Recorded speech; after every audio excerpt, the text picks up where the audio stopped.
పొద్దుగాల పొద్దుగాల స్నానాలు చేసి 6 గంటల వరకు చిన్న చిన్న సందులలో లైన్ కట్టినాం అనమాట. ఎందుకో తెలుసా, వారాహిదేవి అమ్మవారి దర్శనం కోసము. ఓన్లీ మార్నింగ్ 2 అవర్సే దర్శనం ఉంటుందట. అందుకని పొద్దుగాల 6 గంటల వరకు పోయి లైన్ కట్టినాము. అబ్బా, అక్కడ మనుషులు ఎట్లా బ్రతుకుతున్నారో అర్థం కాదు. ఈ చలి తట్టుకొని మన వల్ల అయితే అస్సలు కాదబ్బా.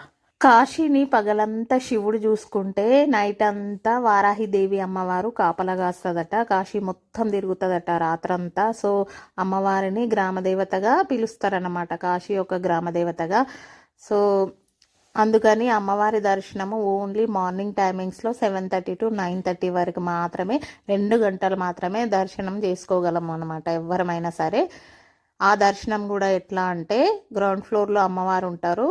ఫస్ట్ ఫ్లోర్ నుంచి ఒక హోల్ ఉంటుందన్నమాట. ఆ హోల్లో నుండి మనకు దర్శనం చేపిస్తారనమాట. ఓన్లీ పాదాలు మాత్రమే కనిపిస్తాయి. అమ్మవారి ఉగ్రరూపం మనం చూడలేమట, ఉగ్రరూపంలో ఉంటుంది కాబట్టి ఓన్లీ పాదాలను దర్శించుకొని రావడమే. మేము మార్నింగ్ 6 to 6 లైన్ కట్టి దర్శనం చేసుకొని వచ్చినాం అనమాట.